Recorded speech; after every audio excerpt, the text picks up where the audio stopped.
They gotta like Photoshop a smile and turn it upside down. Yep, that would be hilarious. I'm trying to think of what else you would do to a Snyderverse version of Shazam. Yeah. Gotta throw a bunch of Christian imagery in the Well, background. shut up, Joel, and welcome to the weekly poll. You know what? After 4 weeks of not seeing and hearing from you, Benny, that's fine. I accept that. Dude, it's like putting on a warm glove. That was the epic. I totally trapped you in that one. You totally did. Yeah, I thought we were having a real conversation like adults, but turns out we weren't. No, wrong, adults? dude. Who the hell is having a conversation like an adult here? Welcome to the weekly poll, guys. This is our show that we do every other week right here at the Eligible Monster Twitch channel. It's brought to you by me, Sal, Joel, once every 3 months, Rob. Damn right. And Tiffany, of course. And we are the premier, the greatest, the goddamn best comic book YouTubers out there. And we also talk about a lot of pop culture stuff, including the Pooniverse, where Winnie the Pooh has a multiverse and kills zombies. Yeah. Oh. I'm pitching Fan that. art. I'm Where pitching is it? that. Yeah. All right, guys.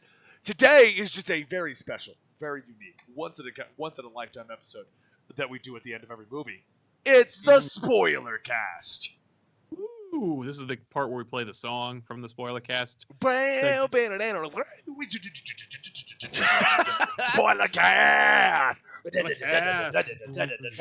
Spoilercast! You got the sarcastic Canadian, and you got the guy from New Jersey, and the asshole comic historian.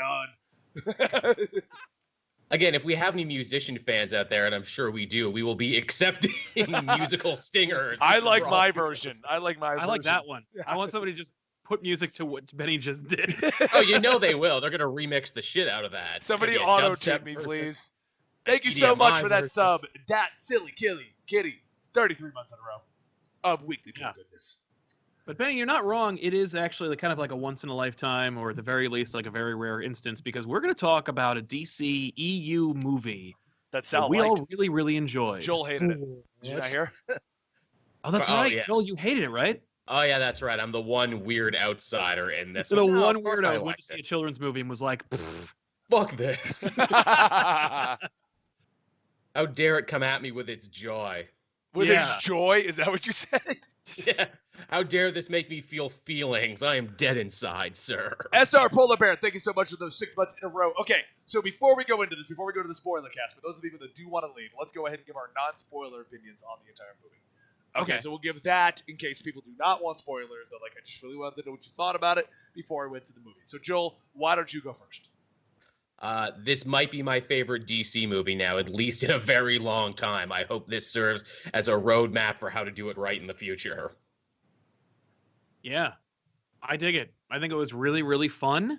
And I think if you have kids, you can bring them. If you don't, you're going to feel like one. So jump in. Check it. I honestly, what everyone said, where it's basically big, but with comic book elements in it. That's pretty much it. I loved every moment of it. I felt a lot of the jokes hit perfectly. The ones that didn't hit well, they weren't terrible or cringy. It was just, hey, it wasn't as funny as you probably thought it was. You know, that kind of a situation. Right. Or it was just for somebody else. Like, it was just like that joke was, there were enough jokes that I noticed that I was like, oh, that's for me. Like, I really enjoyed that. But there were a couple jokes I'm like, other people were laughing. I'm like, good for you. You know, all right. I thought the character development was great. I thought Shazam was great. Freddie Freeman was great. I thought the kid Billy Batson was great. He wasn't as good as the Freddie Freeman character, but he was still very good at his job. I loved the villains. I loved the stab at the superhero genres. They took a couple of those. We'll talk about that. I really got a kick out of a few of those. Overall, just really good movie. And if you're looking for a good family flick, you were debating, dark. You know, the dark DC universe is so dark. No, this is definitely not in that category. It's definitely a good movie in my opinion. It's got something for everybody, which is something that's been hard to say about the last couple DC movies. Yeah. It's actually going to be great to see what like hardcore DCEU fans think of this movie. Yeah, like I'm actually really the non-Snyderverse ones who are like, we don't give a shit. Where's our Snyderverse of Justice League? Right. So I actually got into an actual intelligent conversation with one of those Snyder boys. Okay. And I found Snyder boys. Them Snyder boys, but I just found it interesting because the core of his argument was DC promised us the Snyder version of the movie. That's what we're expecting. And like I said, it was an intelligent conversation. He didn't like harp on things, but overall, the conversation pretty much ended with me being like, hey, man, we had a very good conversation about this, but you've just kind of honed in exactly what I was saying. It's been 3 goddamn years. It's time to move on. We're not getting this thing. I think you zeroed in on a good point, too, because I've been seeing the very same sentiment. We were promised blank, to which my comeback is, no one promised you anything. This is Hollywood. We only want to make money. I'm sorry you felt promised to, but the fact is you're only as good as your wallet in this one. You weren't paying the bill, so we went elsewhere. Exactly. Yeah. I mean, and I love the comment of, well, they gave us a trailer, and that's what we expected. I just watched a movie, Sally, you were there, called The Man Who Killed Hitler and Then Bigfoot. Yes, it's an incredible movie, but we bought it to watch while he was here, based on it looking like an action movie in the trailer. That was not an action movie. No, it was like a sleepy, sad, like, you know, kind of like meta video, like expose on being old. Yeah. Oh. Which, you know, like, cool, but I didn't sign up for that. Like, if I knew what it was, I would have been like, okay, I know when to watch that. But it was like, let's all chill. We'll eat some red meat and we'll just watch Samuel L. kick the crap out of Hitler. Oh. Just kind of sad. Oh. I mean, like I said, though, the movie was good. I enjoyed it. But definitely was not like, we're all sitting there having, like, I think burgers that night. He's over, we're doing like a barbecue. He's over having burgers. Like, let's pop on this action flick. It'll be great. Yeah, it most certainly was not. So anyway, Shazam, and I'm going to go turn lights on and blind everyone. So you guys kick off the Shazam discussion. We're going into spoiler territory, everyone. Spoilers. Yeah. Spoilers. Okay? This is the 1 hour in a day that I can talk today, so that's what you get. All right, Joel, I actually haven't heard your opinions about Shazam with spoilers in them. Right. I'm going to jump into the villains right away. Please do. Think of Savannah and, by extension, of course, the sins.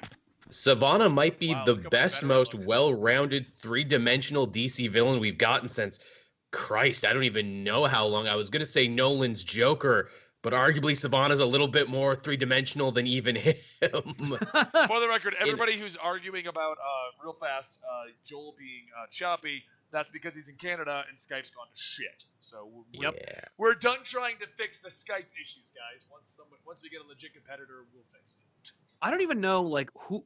Like, I don't even believe that if we paid them, it would fix the problem. No, I don't. So anyway. Savannah. Yeah, no. I'm sorry, Joel. Go ahead. You were saying. Best villain. Yeah. One of the best, most well-rounded DC villains I think we've gotten in a long time, and that's a shame.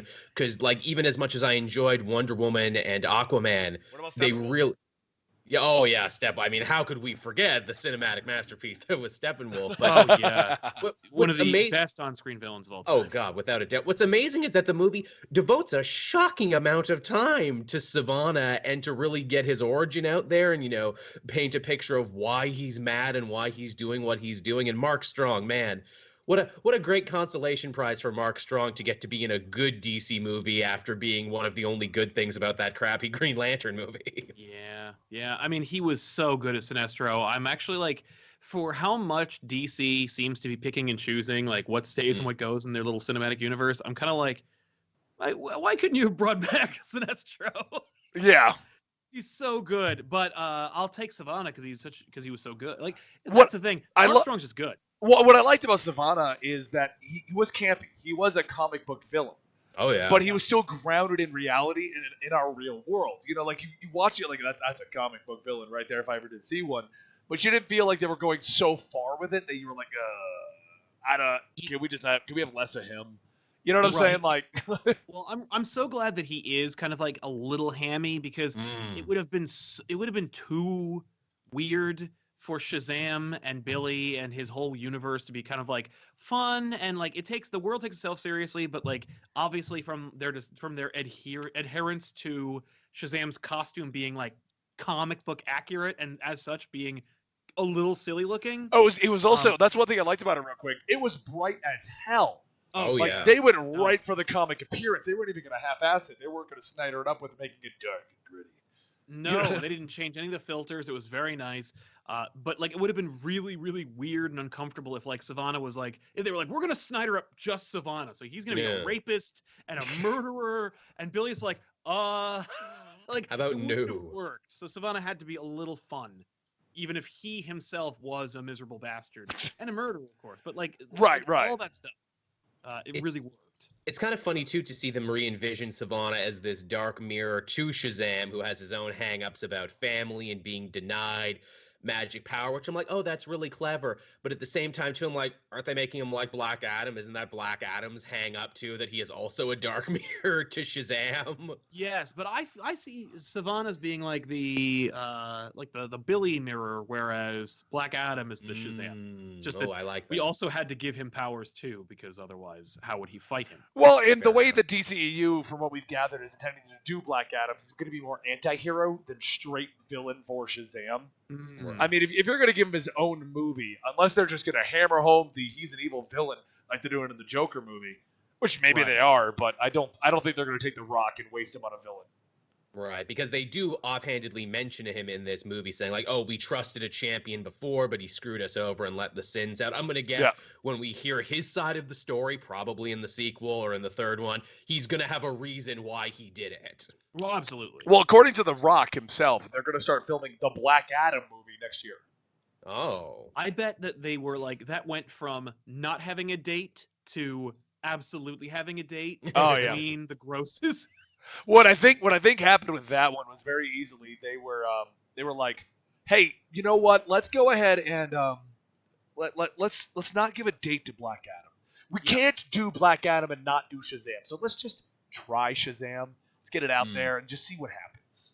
Yeah, the movie completely tanks and bombs. We'll make him a Superman villain, or we'll not use him ever again. Like, we'll let The Rock just make 16 other movies this year. Yeah, exactly. Because The Rock's really going to be upset he didn't get to do his evil villain movie. Right. Like, he's like, oh no, I'll just do Rampage 2. You know. Well, you know, okay. you got to get those in now before he eventually becomes president. So you know. I hate to say it, but I would vote for The Rock as president. As I'm sure most people would. Right? I don't know. Can you smell what POTUS is cooking? Yep, that's gonna be the whole thing. The speeches will be a hell of a lot better. You know, he'll just be like, he's a showman first. You know, he's presidential material. And let me tell you, the national debt, you Rudy Poo candy. It'd be hilarious. So yeah, Shazam. Right. So the villains, solid. Worked out, and overall, like, should we talk about cameo villains? Like, here's my question to you guys, since we're talking about spoilers. Mr. Mind, are they ever going to use him? And if so, second movie or never? See, that's the problem. We kind of already know that that we already know that Black Adam's going to be the second one. We kind of already know that. So, because I saw that Mr. Mind thing, and I was like, where does that fit in? The only thing I can think of is number 2 is going to be Black Adam with more setup for Mr. Mind. Maybe. God, the stupid camera. Skype, you are stupid! Stupid! God damn it, Skype. I turned up the crappy blur feature you have, and now you flicker green. Why? Why? I see you're in the audio-visual thing. Like, tell me why. Okay. No. The truest villain of the weekly poll, Skype. Oh my God, it's so bad. You can't give me a clean image of Joel. Half the time you delay the audio, and then if I don't use your stupid, asinine, retarded, like, God, broken as hell, ugh, stupid blurring feature, you decide to just green screen me. Like, yeah. That he's hulking out over there now. You don't like me when I'm angry. Don't worry, Sal. Coke Zero for the hero in you. Hey. You've converted someone. Anyway, now that I've calmed Cue down. all the people to tell you why diet soda's bad for you. I don't know where we were at. Freaking Skype's either gonna blur my face or green screen me. I don't even know what to do with it anymore. Mr. Mind, we were talking about Mr. Mind. All right, so I think when I was looking there in the second movie, they're gonna take Mr. Mind and he's gonna pop up. Mr. Mind is gonna pop up throughout it, maybe implying where they're going with the third movie, so they can go into the realms.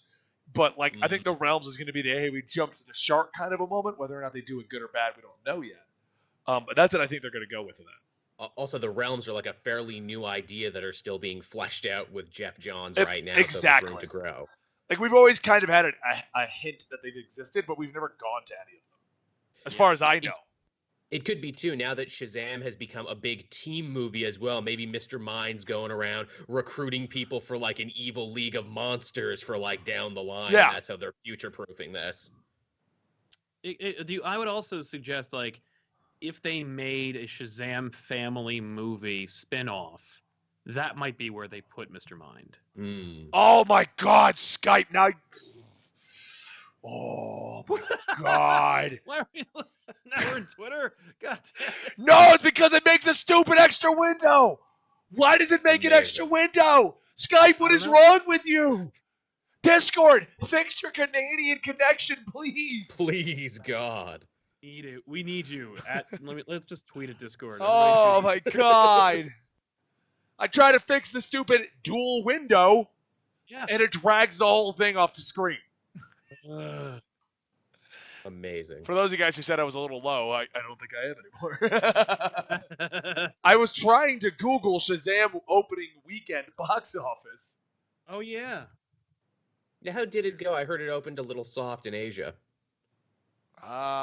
Leads the weekend 56 million. 56 million debut, but what's the weekend? Looks like overseas 102 million. Okay. A global start of 156 or 58.6 million dollars. Right. Does that include China? It says for a global start of 158.6. Okay, that's not terrible at all. No, studio $98 million, made $30 million in China, and 30.9 million. Yeah. And also let's face it, they didn't spend $300 million on this one either. This one had a reasonable budget. Yeah, it did. It wasn't Captain Marvel numbers, but it's definitely better than DCEU numbers. And better than Justice League. While I'm thinking about it, let me just ask you this before we get back to the movie. Do you think it's going to beat Aquaman? I don't think so. No. You think I would like to. I would like to see it, not because I didn't like Aquaman, but more because I want to see these movies do better each time. Like I want Wonder Woman 84 to beat Shazam. Yeah. And so on and so forth. Like Shazam 2 to beat Shazam 1, but I don't think so. I hope I'm wrong. Like I would like to think that like the word of mouth fixes the opening weekend drag and helps it out. Yeah, like maybe we're a little iffy on it, and then it'll just pick up steam. Because I think wouldn't be surprised. Aquaman kind of did that, didn't it? It had a kind of a softer opening, and then it just ramped all the way up to $1 billion. That's true. Yeah. So hopefully Shazam, it matches the same momentum. Okay. People are definitely doing a wait and see for these DC movies. Yeah, that's sadly where they've gotten to. All right, so moving it back, let's go ahead. So Mr. Mind, we talked about Savitar. Savannah or whatever. Yep. So anyway, Savitar and Mr. Mind, Mr. Mime, the Pokemon. So they're over here. Yes. What did you think about Billy Batson? Because for me, the first 20 minutes are the worst of the movie. It took a little time to ramp up. The first 10 minutes are Savannah, and then we just have Billy being a jackass.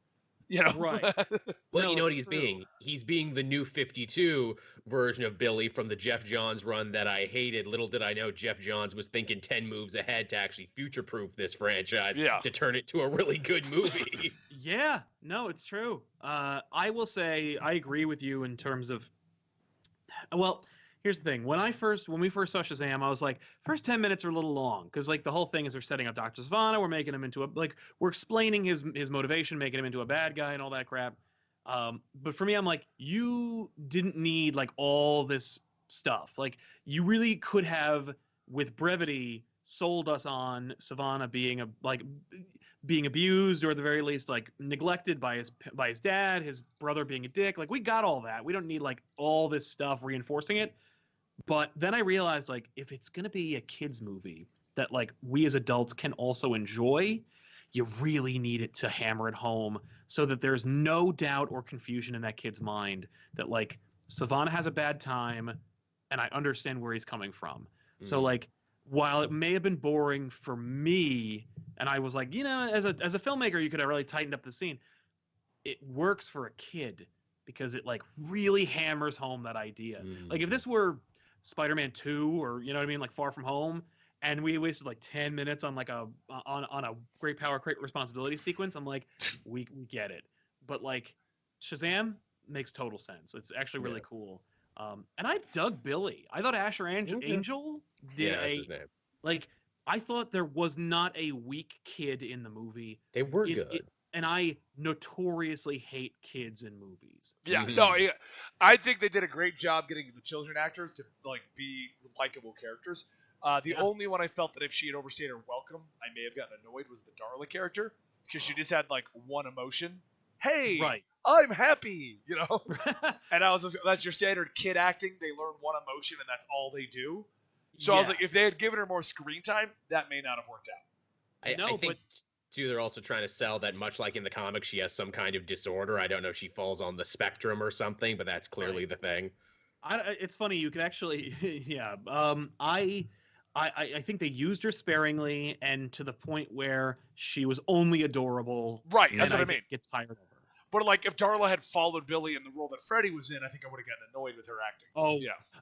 I was right there when they crash into a room and they're like, "Oh, hey, Darla. Oh no, we gotta like figure it out." I'm like, "Oh crap, Darla's gonna follow them."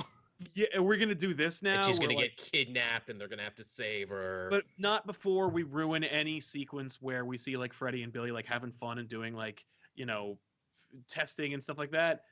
But it actually like they used her well as a character while also not making us sick of her, and I thought that was brilliant. Like again, like this, and that's I think a credit to like David Sandberg. Dude knows how to make a movie, and so it's like. I didn't even know he worked with children, really. So I was like, that's kind of amazing that he was able to fit these people into roles. A couple of them fell by the wayside. Obviously, like the chubby kid, Pedro. Pedro, we didn't really find out anything about him. We didn't. I mean, the learn joke we didn't find is anything Silent Bob. Yeah, we didn't find out anything about the kids in general, other than Darla, Freddy, and Billy, basically. Billy. Oh, and we got a little bit of Mary, but not much. So. Well, I felt that Mary should have gotten the most development because she's such a pivotal part of the family. But maybe that's the sequel. How little she got. Yeah. But you could always like just make a Mary Marvel movie now. You could. So good. Like it's also true again. A lot of these Shazam kids are brand new characters with only like one volume and one other Jeff Johns volume under them. The fact is, a lot of their history hasn't been written yet. We don't know. That's a good point. Which is impressive to think that they put these characters in a movie when there's only like a volume's worth of material behind them, but that they're so sure that the Shazam family idea is such a solid concept. And it is. That's what I found to be the best part about them doing Shazam. Because out of all the DC characters, everyone knows who Shazam is, but they don't realize that Shazam really doesn't have any comics. He doesn't have any history. It's constantly retconned, constantly rebooted. Like, it's not, there is nothing to work with. This isn't Superman where we have like, oh man, we've been doing this for like 80 years. It's not Batman where he's just, we've got so many iterations. We can pull from Frank Miller or Scott Snyder or, the Jeff Johns or the Kevin Smith. Shazam doesn't have that stuff, guys. Shazam is almost a non-existent superhero that people have liked the idea of, but they have not known how to implement him into the DC universe. Because the problem with Shazam is if you do him the way he's meant to be done, he's Superman. Like that's it. That's the issue. He's Superman with a gimmick. Yeah. And it's interesting how like he has not worked in comics for so long. And everyone's going to pull out the whole thing. They were like, Shazam outsold Superman. Like, yes, 80 years ago he did. Right. That was the issue.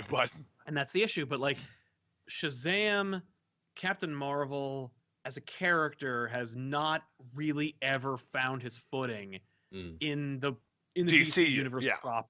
And yet had so many great cameo appearances, like in Young Justice and the Justice League cartoon, used to excellent effect because he has such a good gimmick. Completely. I totally agree. He works really well in certain comics, but like even admittedly, like when Jeff Johns tries to put him on the Justice League, it doesn't work. Because then you have two Supermans. He's staying with Cyborg and guarding the base. Yep, that's what he did. It's so rare to see him actually and Aquaman has more adaptable stories than Shazam, and Aquaman's the joke. Yeah, like Aquaman's the one everyone makes fun of. But at the end of the day, like you didn't have to pick just Throne of Atlantis to make that movie. You could have picked any number of volumes of Aquaman's experience. In fact, they did. Oh yeah. There was like 4 of them in there.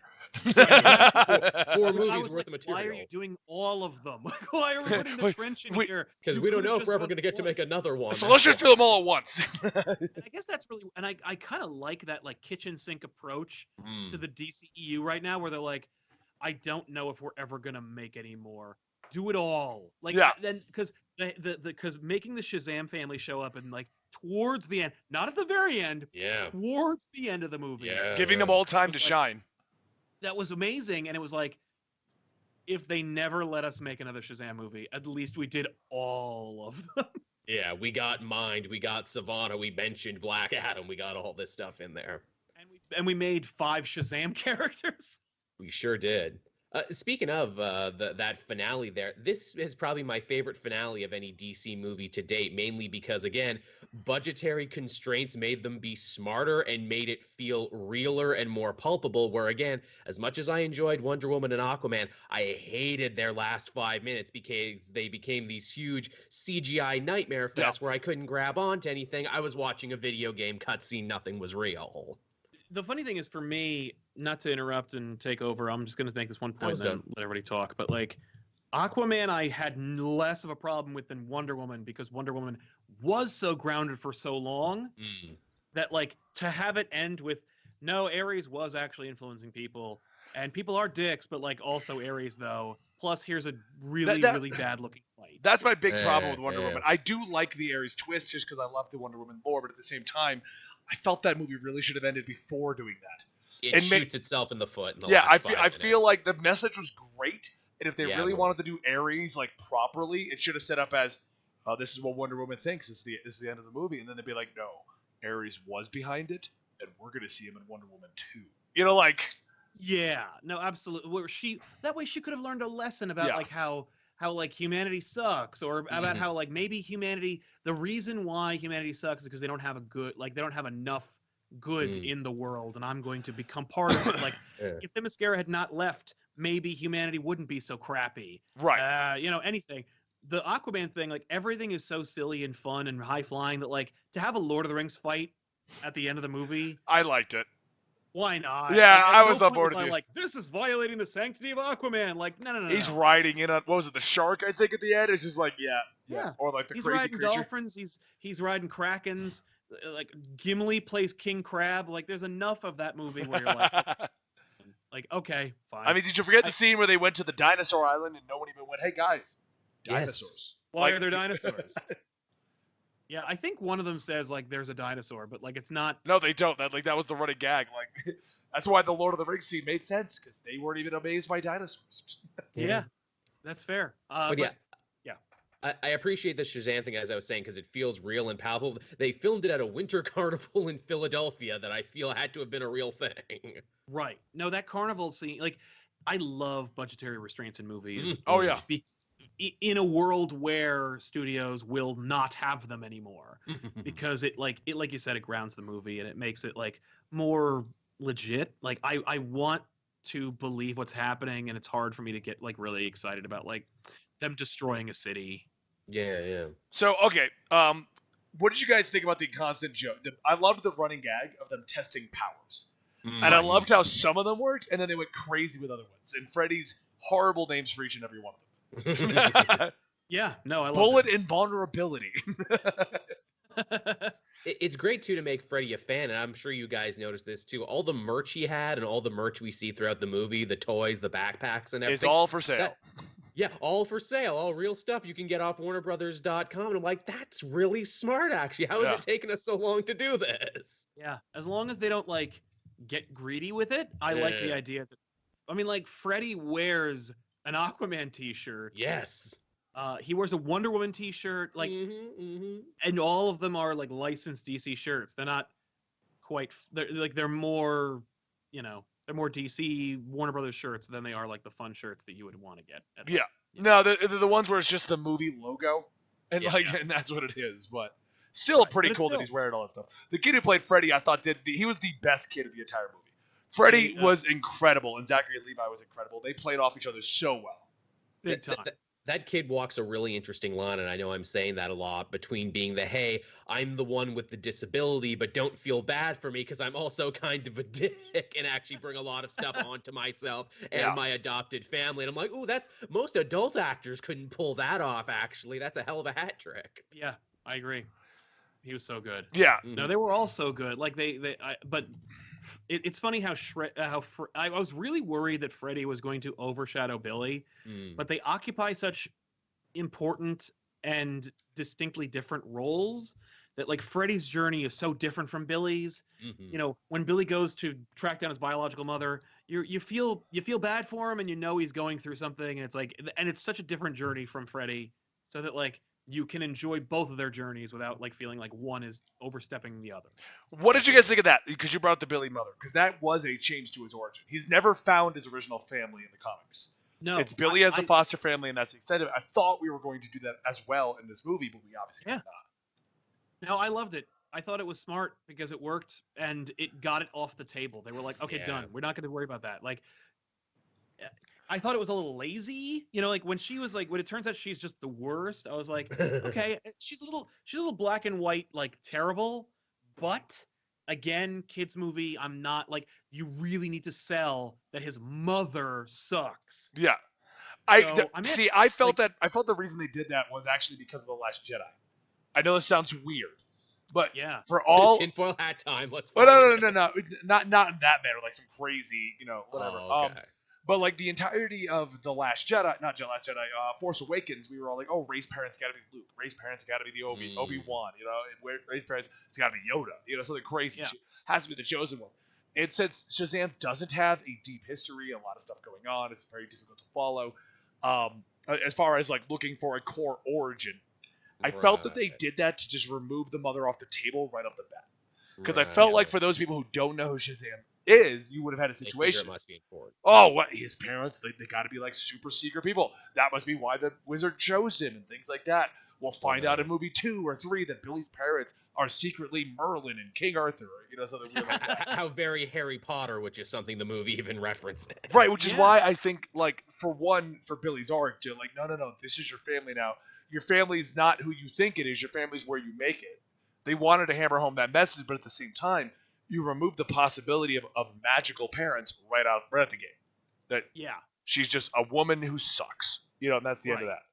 No, I like that because I like, as much as I like the Arthurian, you know, my lineage is secure and it's from this like divine right.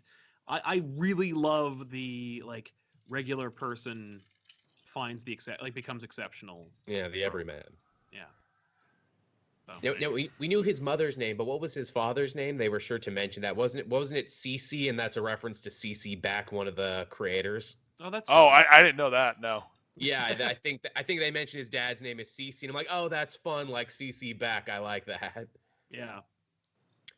Can we talk to, you know, we mentioned the mother thing. I like the mother thing because I think it's one of the many ways this movie is actually kind of quietly subversive. His mom's just kind of a bad person, and there's no big thing attached to that. They really do some interesting stuff with Philadelphia to be like, hey, this is a rough town. These kids play in back alleys and abandoned warehouses. It's a rough area, everyone. And they don't make it like a backbone of it, but it's also like, hey, it's here. This is a hard edge. Yeah. It's just weird because I've been to Philadelphia and I don't. That didn't look that shady to me. It's pretty weak. Philly's a beautiful city. But don't go to the wrong areas, and you know, it's rough. Like sometimes, the thing about it, like setting it against Philly, setting it in the winter, making it about like young teens, making it like by a horror director who actually knows what they're doing, allowed the movie to retain its like agency over being a movie that's like legitimate. I think because that's one of those things that I really like and miss about like movies that have kids in them is that like when I was growing up, movies that had kids in them were always horror movies or scary. Yeah. Like, they were never fun.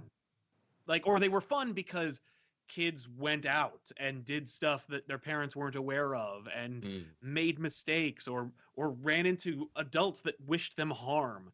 And this movie plays with that while also not pulling it doesn't pull its punches while also still being a kids movie and being friendly. Like, you never fear for Freddy's life because Shazam is there, right? Right. But also they go to strip joints and they they're street performers. Like, they're just trying to like hustle money and like and the biggest crime we see in this movie besides like the super crime is convenience store robberies. Mm-hmm. Yeah. Which can be horribly violent and scary, but also above or below the pay grade of somebody like Batman or Superman. Which also led to my second favorite joke of the movie.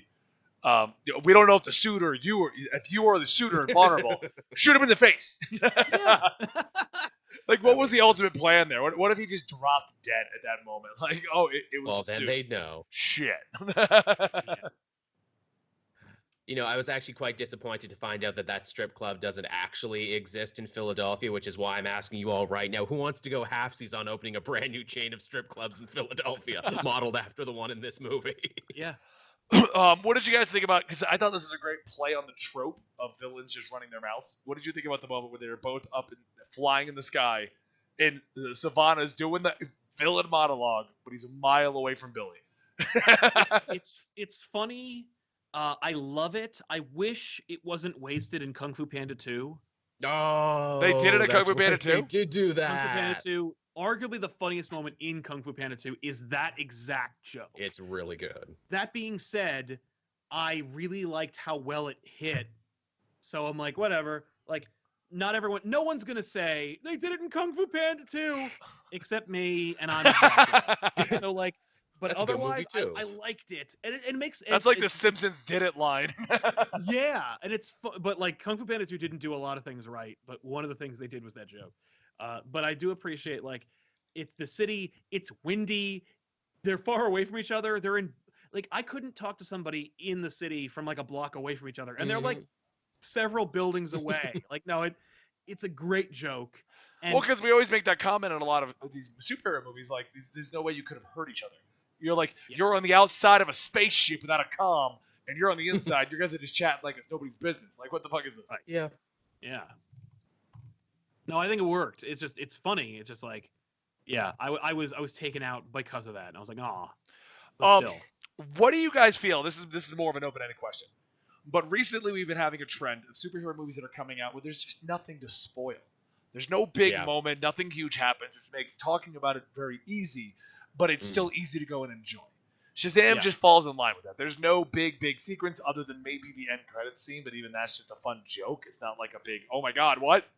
You know, I would say the Shazam family getting powers too is pretty big because again, that feels like a sequel thing, but only for us comic fans who know that. That's just it. The rest of the movie just felt very straightforward, very much not much to reveal. I mean, it's my very biggest. Little fat. It's my honest problem with the Infinity War. Infinity War was that it was so predictable. If you do know comics, there was no like, oh my god, I didn't see this coming. You know, that kind of a moment. So Red Skull. I didn't see. Yeah, there was a lot in Infinity War that I like. Well, here's the thing. I wasn't looking. Yeah. But that's me, you know. And that's what I wanted to know. Are we in a day and age where we're just not looking for surprises? Because I hope not. Like, I mean, I want to be surprised. I'm just deliberately, actively trying not to think about the movie so that I am willfully surprised in the theater. Because like there was no big surprise in Aquaman. There was no big surprise in Shazam. No. There was no big surprise in Captain that. Marvel. I mean, I know it's up for debate because a lot of people say that they were surprised by what happened in Infinity War. But going through that movie, other than who they chose to do each role, I had no surprises. Like the whole movie would like beat by beat exactly how I thought it was going to happen, with people's roles changing around. Like, oh, Tony Stark's the one stuck on the planet. So the point of getting at though is, how do you feel about the last 2 or 3 years? We just haven't had any big surprises. Like there was no Shazam moment where, oh my god, did you see the Justice League scene? You know, like none of there's nothing like that. No, that's true. Joel, what do you think? I'll muse on this for a second. It's definitely interesting, and I see what Benny's getting at there. This is why I always try and bring at least one non-comic reader with me to the movie theater, so I can at least get their take on it too, to kind of temper my own. The person I took this time actually had a very interesting piece of insight that I wasn't expecting. It was the last thing I expected them to hear. They said, oh, the soundtrack in that one wasn't as good as the other ones. And I'm like, wait, what? And I'm like, oh, yeah, I guess since Guardians onward now, every superhero movie has had to have an amazing soundtrack to go with it. And I'm like, well, they had Queen. Well, they probably spent all the money on Queen. Yeah. So that's why they didn't have any. Everything on Queen. And a little cherry pie, but just a little bit. You only get like 3 seconds of cherry pie. Mm-hmm. Yeah. I'm glad. You know, that... great example. And Tevye, I'll acknowledge you this time. You asked a billion questions. God damn it, man. We love you. But they didn't even mention Black Adam outside of like the mention of there's somebody who had a problem before. Like they also showed him like in a weird 3D like thing. Yeah, but what I'm saying is like there was no like, oh my god, the rock scene was the best. You know, like we didn't get that. There was no big reveal or something that we didn't see coming. And it's funny because that's what I thought the end credit scenes was going to be. I'm like, come on, why would they not just show The Rock calling out Shazam? Like, yeah, no, I'm glad. I don't want to be like. Not every movie needs to be made by M. Night Shyamalan. You know what I mean? Yeah. Like, I don't need to be like, oh my god, like I didn't expect this. It's more just like, as long as the movie's entertaining, then like twists and turns I might not expect, character motivations I might not expect, but like I'm just looking to have a good experience in the theater and enjoy the movie from beginning to end. With Shazam, you know, like I didn't expect the Shazam family. Mm-hmm. So that was kind of like the holy crap moment for me. But even then, it was kind of like, oh, cool. Like, because I didn't have a vested interest in Shazam. You know, like, we'll see. Yeah. Nightwing says that he found the Superman cameo to be, oh my god. I mean, I will say I can't believe they did that. But the way that they handled it, I wasn't like, oh my god. It was more like, oh. It was fun. It was kind of nice. Superman. It was a bit of a moment like when I was on my way home later. I'm like, oh, they didn't show Superman's face. Yeah, because Cavill's officially out now, right? He ain't coming back because he didn't do this scene. Why didn't he do this scene? That was the scene. That was where the rumors came out of. That was the scene for that. They wanted him to show up, but he's busy filming The Witcher, and he couldn't work a cameo in, so they basically were like, okay, fine, we'll film it without you, which led to the rumor mill, Henry Cavill's leaving. Why is his costume slightly different then? Well, I mean, for me, that's like every movie. They change the costume up. For my complaint about that, I have to say, like, I was disappointed because he's like they cropped his head and that's it. Yeah. I was kind of like, okay, obviously Cavill's not in the movie, or he had a mustache again. I was like, I get what you're doing, but it's so obvious that the actor isn't here because Superman is his face. That like what you could have done. It's not like Batman where it's the symbol. Yes, Superman is the symbol, but he's more Superman, you know? Yeah. All you needed was like to shoot it from the perspective of the kids. And you only get like the symbol of the chest, or if you wanted to do like kind of like a low thing where it's like just the boots and the cape, or just the cape. Just a way to shoot it so that it's like from the perspective of how kids see Superman. Right. Like that could have been something. Or a nice shot like where he's really backlit. So it's just like it's just the the hair and the suit and his face is darkened. Like, but some way to achieve it where it's like no kid remembers Superman's face perfectly because like he's going so fast, or because you rarely get to see him like up close and personal. He's standing against the sun, and it's got like a nice little shadow effect. I mean, for the record, I do want to state this: if Cavill's out, they just haven't said it. That's the thing, because this was the scene that caused that rumor, and the response from Cavill's camp and WB was, no, he's in the next movie. We just don't know what the hell that's going to be. So whether he might actually be out, maybe they're just keeping quiet about it because of the Batman thing. But the current the Batman thing was, I mean, they didn't even announce that until finally they did. You know, like we're all like, Ben Affleck ain't coming back. Fuck that shit.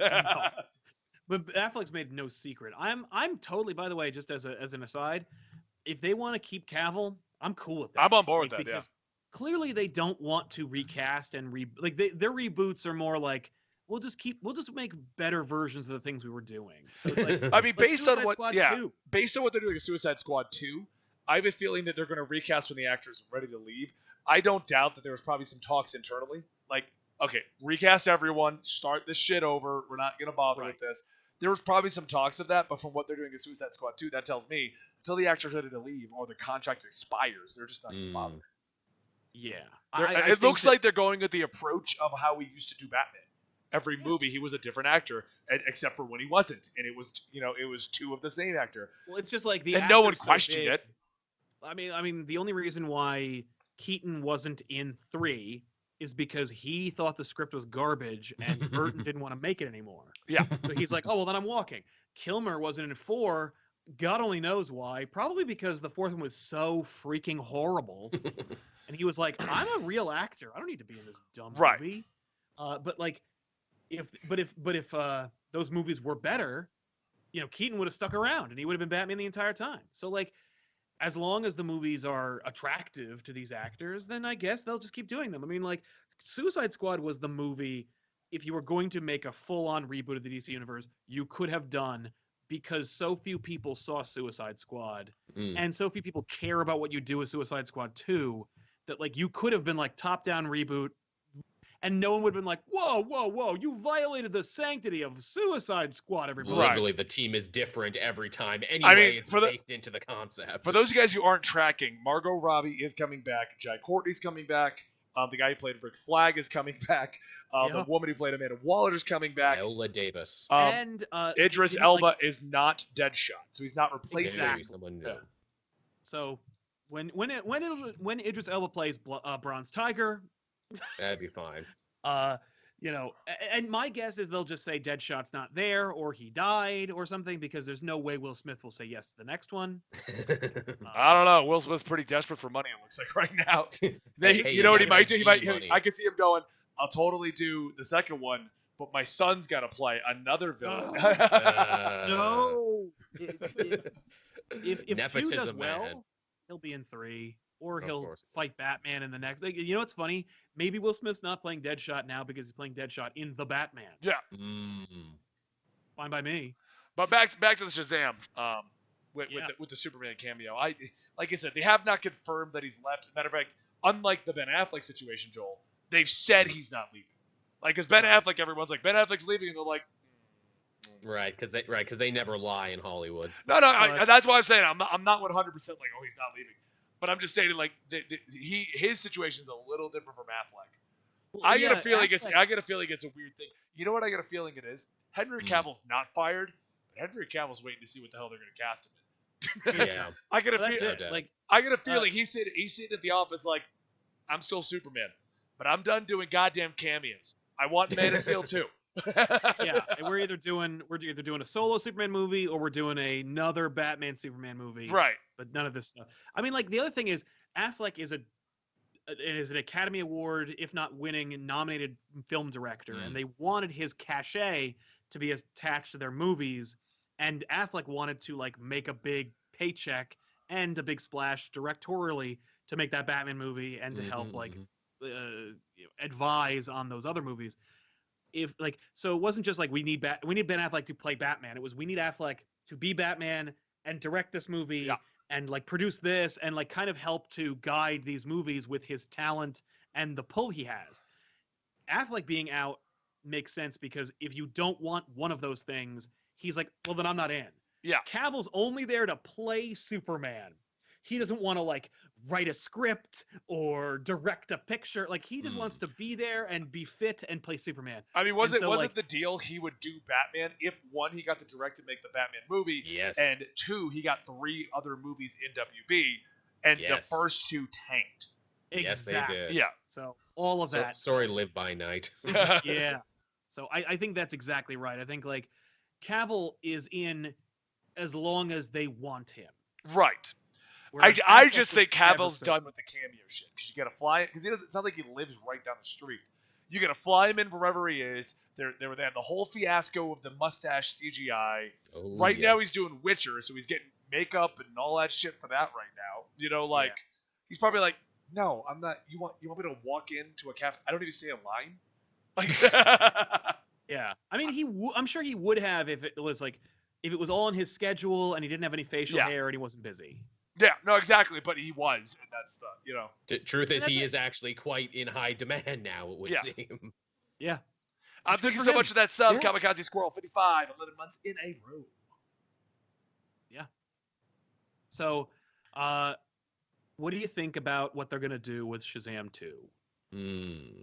Yeah, Lego Monster in our chat said that they've announced Shazam 2, and the Black Adam movie was announced by The Rock, so... What? So that is not Shazam 2.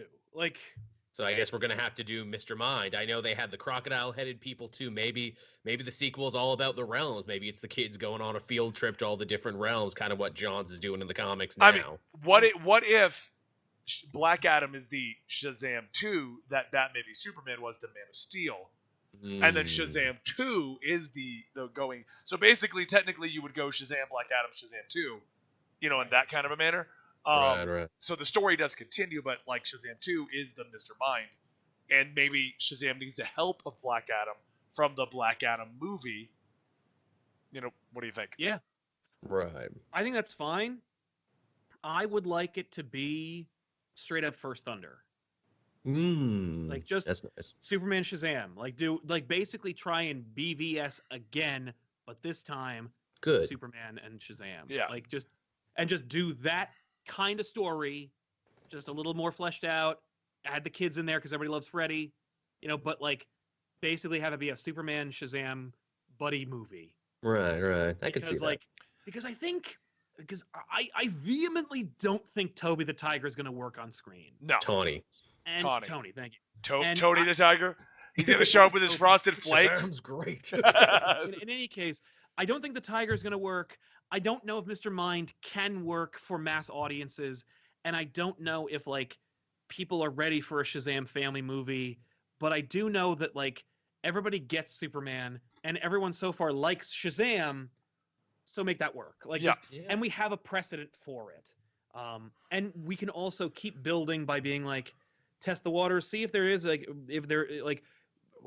Shazam cost this much. Cut that budget in half and make a Mary Marvel movie. See if that's a thing. Stick one of the Shazam villains in there. You could also, and because the other thing is with Black Adam, that could be its own kind of like Deadpool-esque DC EU movie franchise. Right. So if that's the case, don't waste him there. Use Sabek. Yeah. So I think that's the way to go. I actually found they released what happened with that Shazam cameo. Oh, with the Superman one? Yeah, so a day ago, they said the original plan was to put Cavill back in the Superman suit for Shazam, which would have been his 4th DCEU appearance. As for why it didn't happen, here's what the producer said. At one point, we hoped that it was going to be Cavill doing it, but unfortunately his schedule didn't allow him to. We still wanted to do it anyway, and it turned out better because it led us to a hard cut to Freddy's reaction, because if we had Cavill there, we'd actually have written lines, they would have had dialogue, and then it's a little bit of a hat on hat because it's really about Freddy's reaction, so we got to get right on that. Totally. No, I am so glad that he doesn't have a line.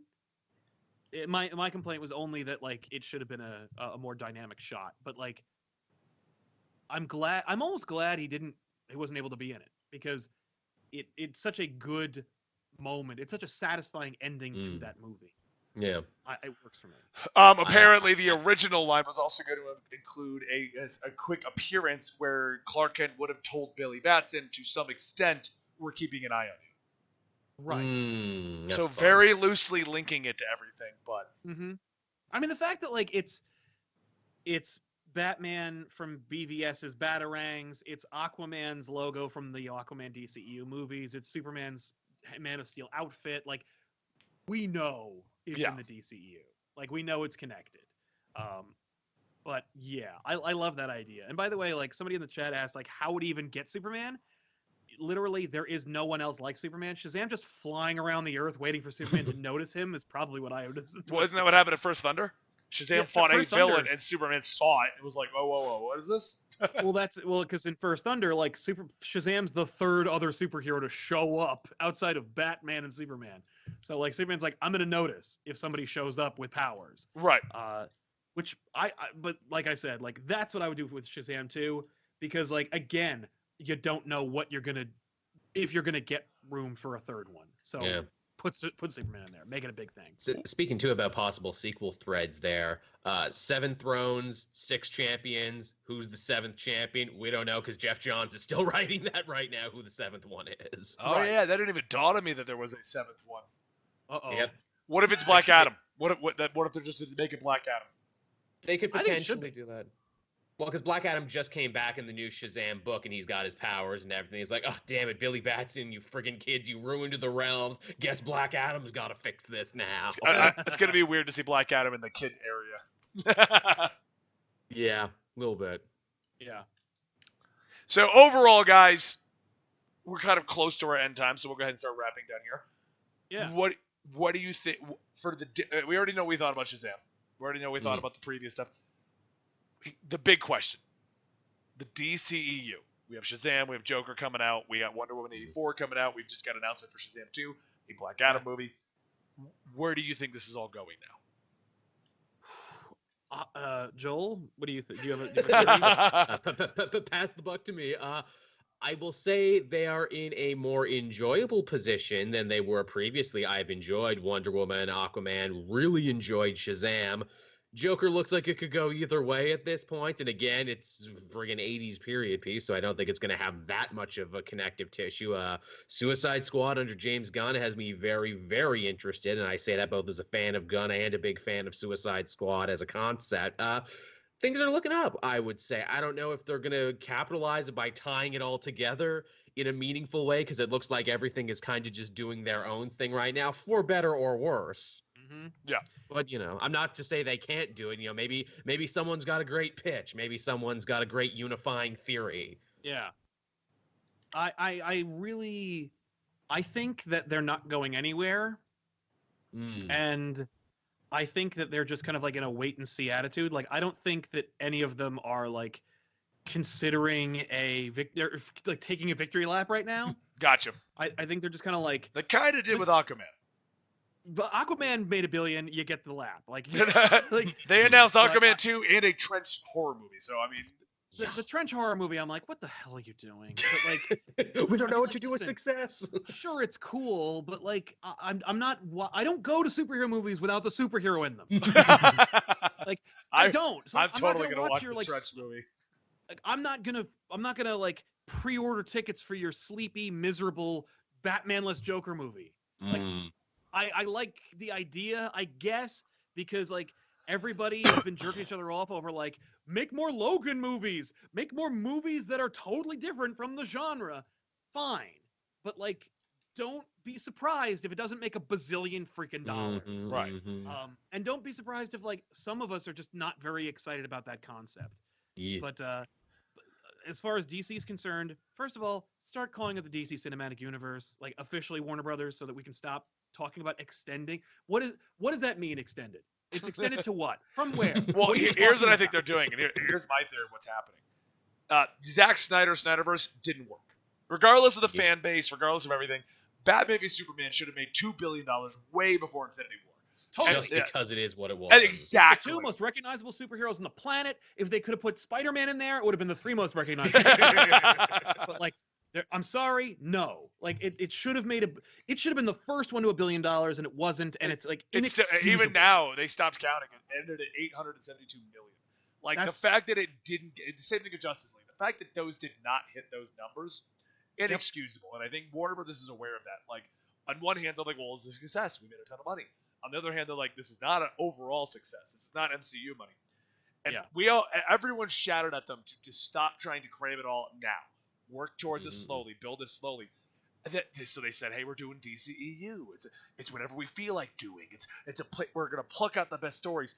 But I noticed with Shazam, because with Aquaman, they still linked it to Justice League. I don't understand why they're doing that. Right. They said Steppenwolf in the movie. That's what I mean. Sure did. They mentioned Steppenwolf.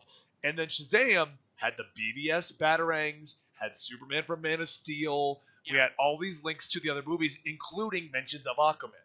Yeah, no, they're deliberately not ignoring the shit that they made. Right. So what I feel like they're doing now is MCU. Like, they obviously got different directors. They brought the tone up. They're like, okay, like, Snyder's movies did not get us $2 billion. Fuck it. Let's just go with the MCU and lighter tone. But people I feel like jokes, people like levity. Right. So I think like they're going in the direction of the light Easter eggs. And if people like that, then it's coming together as an overall picture. We did it purposely, yeah. Right. Like, we're like, okay, if everyone's telling us that we should have done MCU Phase 1, let's do Phase 1. Let's just make movies that lightly link together, and then we'll come back with Justice League. But this time, Justice League is going to have Shazam and Wonder Woman and Black Adam and Oh yeah, no, I agree. I mean, like, they could make a Trinity movie with Shazam, Aquaman, and Wonder Woman. Works for me. And I would really totally, enjoy it. yeah, I would totally watch that. And then you'd see DC making this weird book. Yeah, really. that no one will buy. But like, it would be I'm entirely okay. like magical mythology based. I mean, if you brought those Listen, heroes together. That's actually not a bad pitch. Yeah, But, Not you, bad at like all. you said that they would make this book that it would buy, and I'm sitting there going, Aquaman's Atlantis, Wonder Woman's Amazons, and then you get Shazam's. Sal, no, I would buy that. yeah, that's actually kind of dope. Eternity, where all magic comes from. Yeah. Get like James Tynion the Fourth to do it. And I think you got it. What are you talking about doing to buy that? That's an incredible pitch. All right, that is actually not a bad pitch. And you call it the new Trinity. Right. But that being said, like I think that what they shouldn't do is be like, okay, nobody likes Batman and Superman. What we should be doing is working on the other guys. Now that being said, again, like please do that. Like make a Booster Gold. Like you could make a blue and gold movie that like for $40 million. Why not? And give it to somebody who made another like weird horror movie. Give it to Edgar Wright. I mean, yeah, right. Edgar Wright with the Booster Gold and Blue Beetle movie is like a no-brainer. Yep. But it would take forever to make because for some reason that guy takes forever. But like, I'm in. Like, but let's make some Batman and Superman movies too here, people. Like, come on. We're at it. I feel like they're letting them cool off after the Affleck bullshit, after just the rumors that Cavill's out the door. They're like, just let them cool off. Totally. We've already said we're doing the Batman. Everyone knows Superman's coming back. Let it cool. No, it's true. Like that. It's actually kind of remarkable to see how much like reservation there is from this movie studio. I know, right? From the same people who are like, let's make a Trench spin-off Aquaman movie. I feel like every you know every DCEU movie gets a follow-up announcement of some weird spin-off. And then you go, Harley Quinn and the Birds of Prey would never work, and they're never going to make it. And then they do. Then you see set photos, and it's happening. Yeah. I mean, like, even that. Even the Birds of Prey movie has a still that has Jared Leto Joker in it. No, you said his film. Version, but not his face. Right. Thank God, because his face is the dumbest part of his outfit. But what are they gonna? How are they gonna square that circle with the worst cinematic Joker of all time? You know what I see happening? You know, at the end of the Joker movie, the Joker walks into a tattoo parlor. I should get damaged right across my eyes. I feel damaged. I just so messed up, you know. I feel like you really get me. I mean, like, what they need to do is just say, like, that's not the real Joker. Yeah, that was a fanboy pretending to be the They've Joker. done that excuse a couple times now. Right. Just do 3 Jokers. Yeah. And you know what? The funny thing is that if it is revealed that he's just a fanboy playing the part of what he thinks a cool supervillain is, his performance actually gets more interesting. Yes! Yeah, then Jared Leto's a genius. Yeah, when he's just some jagoff pretending to be the Joker. Yeah.